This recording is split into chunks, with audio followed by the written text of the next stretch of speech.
My name is Michelle Cantrell, and this is my online assessment submitting for NSG 6020. This is Bethany, my patient. Do you give your consent? I do. Okay. So upon general appearance, she's well nourished and in good health, no signs of distress or pain. I note symmetry in her face. I'm gonna palpate her head, looking for any lesions. She has good hair distribution. I'm gonna palpate her temporal pulses, which are 2+, bilaterally. Can you clench your jaw for me? Do you notice any pain? No. No. So I'm gonna palpate her maxillary sinuses and her frontal sinuses. Do you notice any tenderness? No. Okay. I'm gonna look at her eyes, actually with her face. I'm gonna check, see if her cranial nerve 5 is intact. When I touch her face, you tell me if you feel soft or sharp, okay? Soft. Soft. Sharp. Sharp. Next, I'm gonna look into her eyes. I'm gonna notice that her pupils are 3 millimeters, equally round, symmetric. I'm gonna look into her sclera, look up. It's nice and pink and moist. The sclera, her conjunctiva is pink and moist and her sclera is white.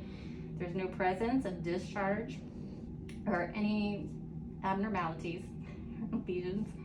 I'm going to check her ocular motor nerve number 2, her optic nerve, 2. I'm going to stand 10 feet away for this specific chart. And I'm going to ask her to read the bottom line. Cover your right eye and read the bottom one. LEFODPCT. Perfect. And cover your other eye and do the same. LEFODPCT. Perfect. And now both eyes. LEFODPCT. Perfect. And next, with my light source, I'm going to look for direct and then consensual, and then direct and consensual. Good. I would notice the red reflex in her eye. I need you to look over my shoulder and then at my finger. Eyes are accommodated. I'm gonna check for peripheral vision. Let me know when you see my fingers. No. No. No. Okay, good.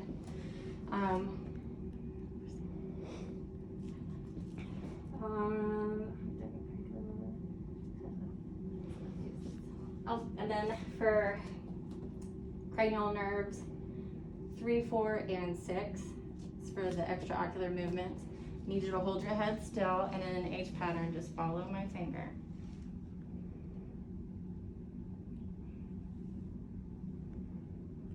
Extraocular movements are intact. Next, I'm going to assess her ears, which are symmetrical. There's no presence of drainage or irritation, redness, or swelling. I'm going to palpate your pinna, and is it tender? No. And your tragus? No. Okay. I'm going to look inside your ears, pulling up and back. It's the right ear. The tympanic membrane is intact, and I notice the cone of light on this at 7 o'clock. And on the other side, up and back. Membrane intact, cone of light at 5 o'clock. My light source too. I'm going to assess her nose for turbinate. Don't worry. Her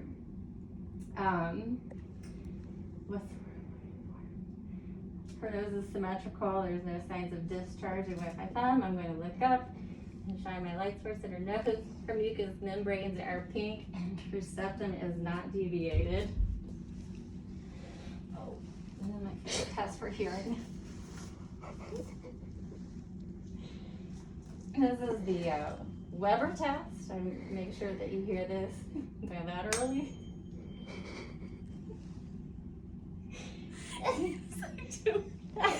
Sorry. And Renee, we're keeping going. Renee. For bone conduction versus air conduction is greater than bone conduction.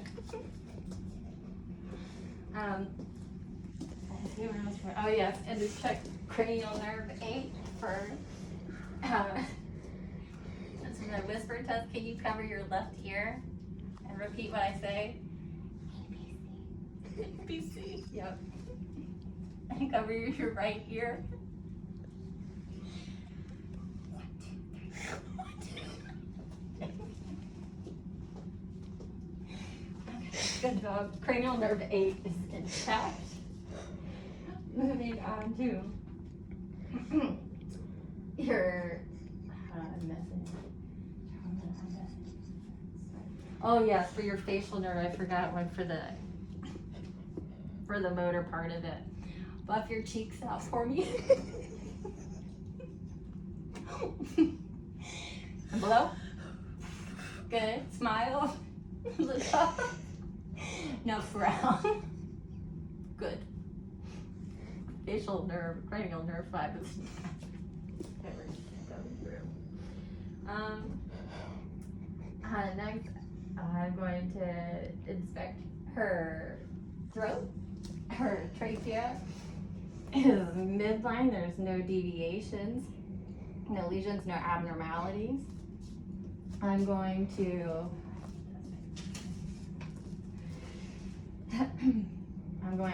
palpate her anterior. Okay, preauricular, the postauricular, the occipital, the submental, submandibular, the tonsillar, superficial clavicular, and posterior clavicular. And this is the supraclavicular lymph nodes. There are no abnormalities, no swelling, no pain upon palpation. I'm going to check her thyroid. And you swallow. Good. And then the other side, swallow.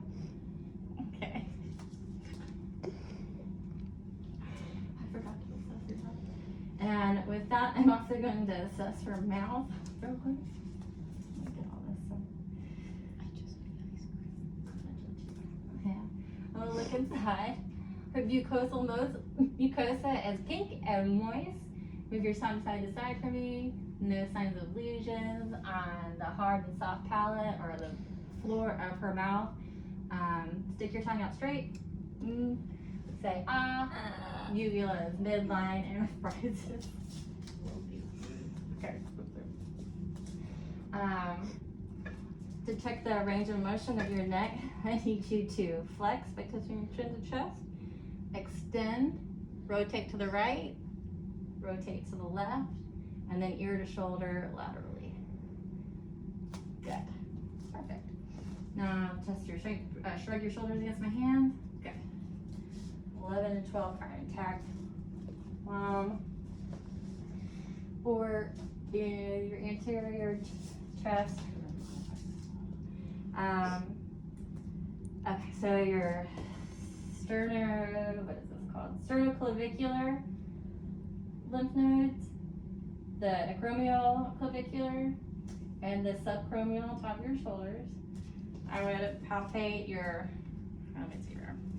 maxillary lymph nodes and your epitrochlear lymph nodes. I would check your brachial pulses as well as the radial. I'm going to check your strength and range of motion. So hold your arms out straight, bend them all the way forward. This is flexion, extension, and down by your sides. Abduction, adduction, and let's see. Hold your arms out like this And then I'll get yourself to check rotation. Let's see.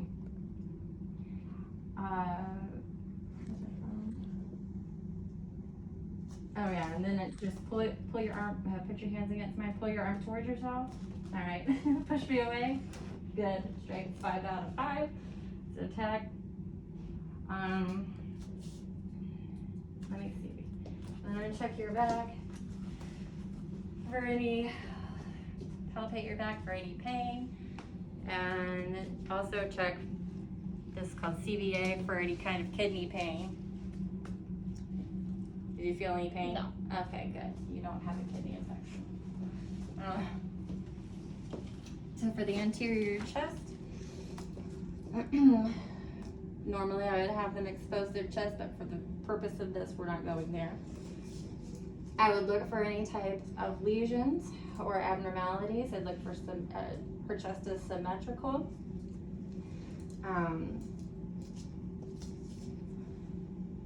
And I'd listen to,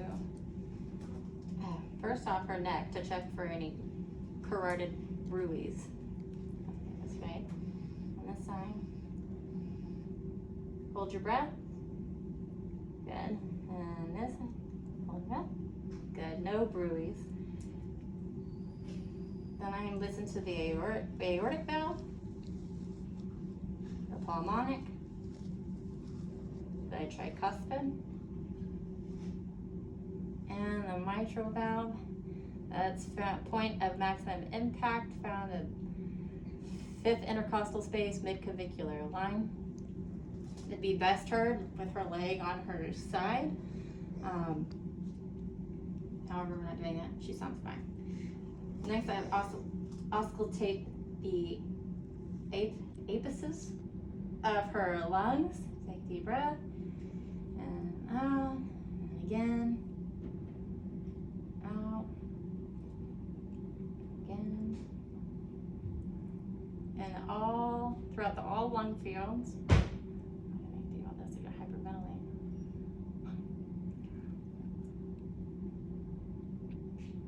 And on the sides. Oh, I forgot. I'll check for murmurs as well using the bell of my stethoscope over the same areas: aortic, pulmonic, tricuspid, and mitral. And then moving to the back, posteriorly, I inspect your back to make for symmetry, looking for any lesions. First, I would palpate for any tactile fremitus, like this fremitus. Say 99. 99. Again. 99. 99. One more. 99. No tactile first. Noted. I'll auscultate. Oh wait, and then I'll palpate an S pattern throughout all lung fields, looking for any dullness.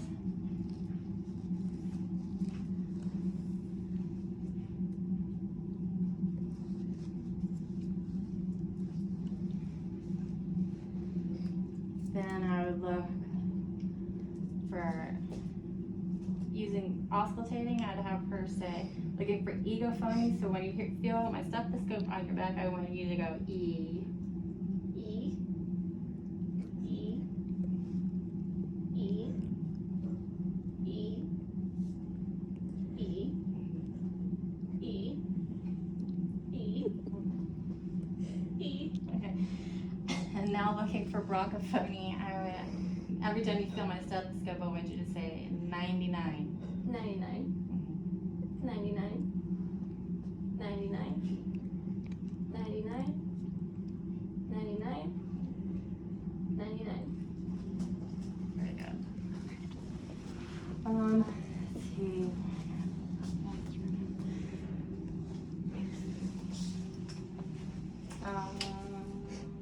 Next would be the abdomen. So for this, I'll have you lie down.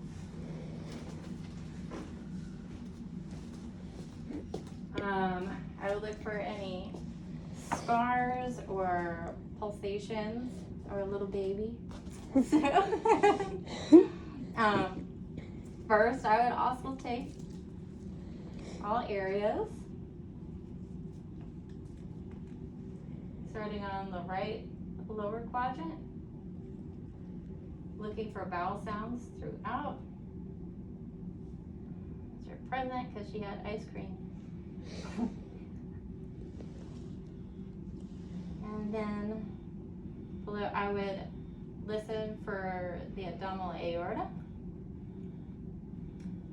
as well as the renal arteries, which are above the umbilicus to the left and right, the iliac arteries, which are below the left and right, and then the femoral. I'd also listen with the bell of my stethoscope for any bruise in the same areas.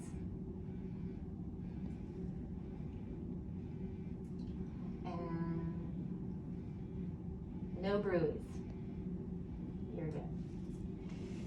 And then I would percuss in all 4 quadrants, looking for tympani throughout. And then after that, I'd deep palpate, looking for any pain or any organs that are not where they're supposed to be. And by manual palpate for the liver, for the border of the liver, I'd have her put one hand behind her back and take a deep breath. And palpate for the border of her liver. And then same on the other side, looking for the spleen to see if it's enlarged. You're good. And the abdominal aorta can be palpated 2 inches above the umbilicus with 2 finger breadths wide. Anything larger than that can be concerned for abdominal aorta. Then for then we'd assess for rebound tenderness on the left side. If I were to push in and then release fast, do you have any tenderness on your right side? And then checking also for appendicitis, I'd have you lay on your left side. And I pull back on her leg, gently, whatever it takes to effort. Do you have any pain on your right lower quadrant? No. Okay, no. She doesn't have appendicitis. You get that? Also, for this case, I would percuss her bladder, noting any tympani. We defer the genital exam. Next would be lower extremities. So, I'd inspect her legs for any edema, swelling, or deformities. I'd start with her hips. I would, for her hips, she would be exposed, but not for this time. I would palpate for any pain around the iliac tubercle, which is in the front, the superior iliac towards the back, superior iliac spine towards the back, the greater trochanter on the side, and then on her posterior gluteal area for the ischial tuberosity, which is lower butt cheek. To note for any tenderness or swelling or deformities. And then I would check your range of motion, so if you could bend your knees to your feet and see how close you can get your heels to your butt, and then bring your knees to your chest. Yeah, you can do that. You can do one at a time or together. Either way, flexation is there. And then I would, okay, you can extend your legs. Oh my God. I would check, okay, flexion, extension. I would, okay, I'm gonna take your leg for you, okay? This is abduction, adduction. We've rotated it. Okay, bend your knee for me. This is inward rotation, external rotation. Any pain? No. No. Okay. And then for your knees extension. Let's see here. I guess for your ankles, I need you to dorsiflex, pull your toes towards you. There you go. Dorsiflex, plantar flex. Good. Strength is 5 out of 5. And why I have you here, I'm going to check your Babinski reflex. So, remember how toes curled in, it's negative. So, let's see if I have also, oh yeah, so can you bend this knee up again? I need to test that's something I've never done before. The anterior cruciate ligament, which is in your knee. So in this, stabilize your foot and then bring your leg forward. This is look for any tenderness in your ACL and bring your leg forward. Any pain? No. Okay. Palpate what is this called? The popliteal pulses, the femoral pulses, dorsalis pedis, too, and the posterior tibial.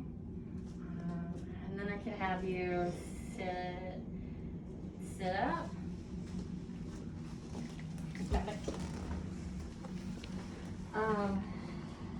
And okay, now to check your reflexes. I don't have a reflex camera, so I'm going to use my tuning fork. So to check the biceps reflex, I see. You can just hand your arm. I put my thumb on top of her tendon, and normally with the pointy end of my hammer, I would hit my thumb, causing a jerking sensation in her arm up here. I do the same on here. Okay, and then reflexes in her knees. And then the Achilles tendons back here. Noting that they go downwards. Good. Let's see. I feel like I've left off one of my nerves. Oh yeah, so I'm going to check your gait as well. So if you can stand up and walk to the wall. And then back towards me, but heel to toe. Okay. There, and then close your eyes and stand in the space. No swaying. Okay, and then to check for the pronator drift, I just want you to bring your arms out in front of you and close your eyes and hold your arms there. Maybe for 1 minute. Negative, you can bring it down. And then you can go ahead and see there is one thing we're to check, which is your rapid upper extremity movement. So on your legs, can you go like this? And as fast as you can. Perfect. Okay, and I believe this concludes my assessment.